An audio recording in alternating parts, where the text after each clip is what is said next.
All right, everybody, what is going on? Back with another video. I said I was going to wait till I get home to do this video, but nope. Pretty much just getting off work, and I realized I had one of my Georgia Southern hats in the car, and I was like, well, why not do the video now? You know, I like wearing my hats in my videos, whatever the case may be. So we're going to talk about this offensive coordinator, not offensive coordinator, tight end coach type thing. We're going to talk about that now.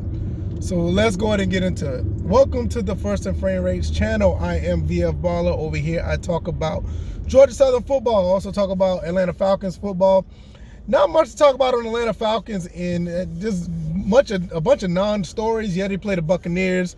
Basically, they need to win that game. So I talked about that in my podcast episode. If you want to check that out, the link will be down in the description, or I'll have it in the top of the, in the card section. Ryan Aplin was supposed to be the offensive coordinator, I guess. I don't know what's going on. I listened to Frank Sokowski at WJCL in Savannah, even though I live in South Carolina now.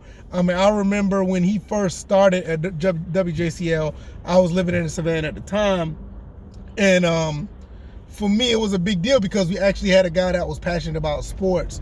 But nevertheless, I can talk about that at a later time. The short story is I always listen to him for reputable information around the Low Country. So he ended up saying that, when the news broke out about being, Ryan Aplin and Ellis, I think it's David or something, Ellis supposed to be the OC, co-offensive coordinators. And, the internet blew up. Well, Eagle Nation blew up. Everybody thought it was the end of the world. Oh my God, what is Coach Helton doing? This, that, and the third.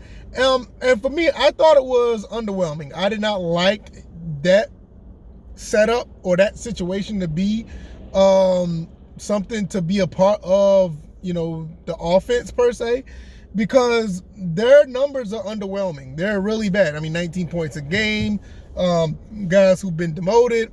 And I know it happens all the time. You don't want guys who've been demoted or fired or as a coach.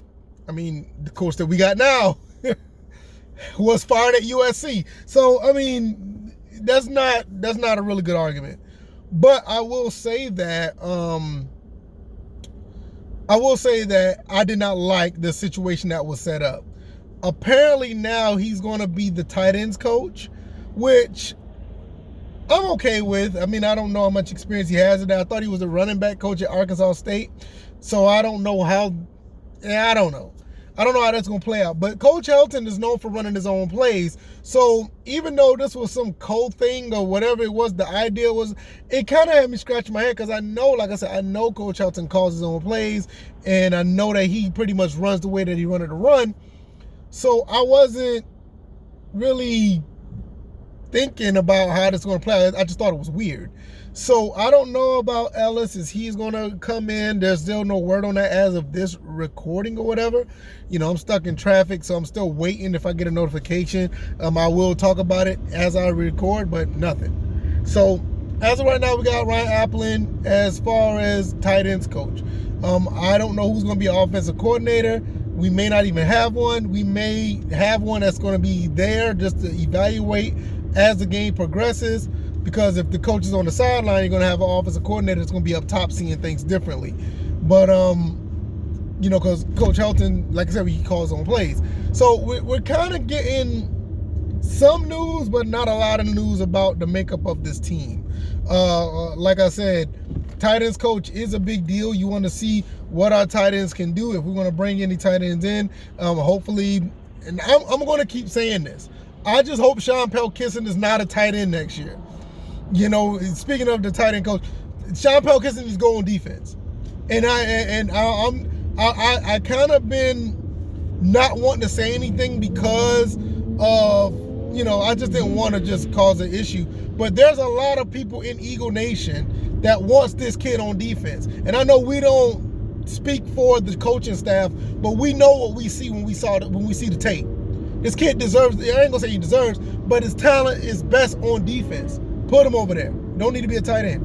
But nevertheless, we're getting news, some news, but not a lot of news about how this is going to play out as far as what the makeup of his coaching staff is. Right now, it's just a tight end coach. Yes, it's important, but it's not the heavy hitter. It's not the actual offensive coordinator. We don't know who, the special team coaches, because you know how abysmal we were on special teams.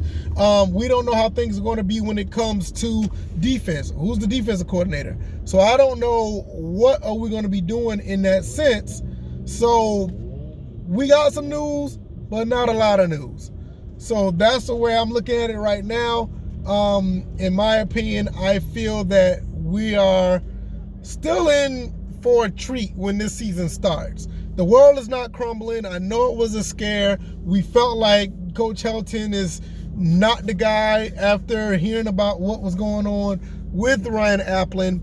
But since we know that he's going to be tight ends coach, we don't have to worry about him running the entire offense. We're going to see who's actually going to be running the entire offense, whether it be Coach Helton. Will he bring someone in? I don't know. But my main thing is, honestly, I just want to keep it simple.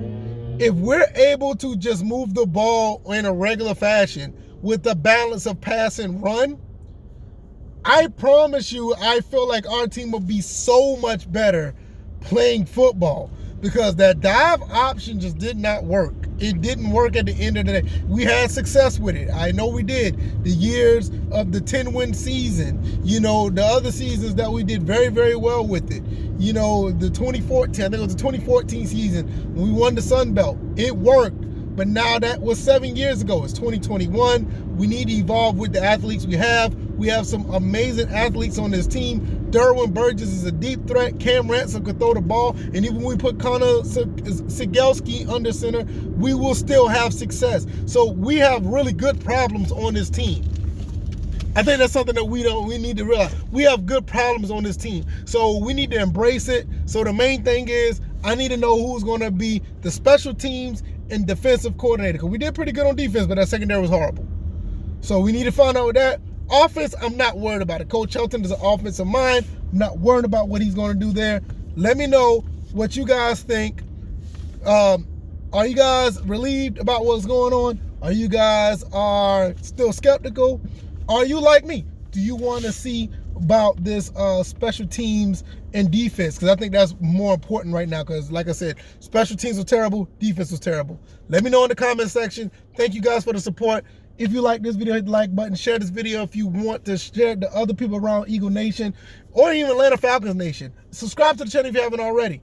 All right, y'all, we're 15 away from 1,000. I mean, we're getting close, but it's all thanks to you guys. All right, y'all, I will see you guys in the next one. All right, y'all be blessed. Peace.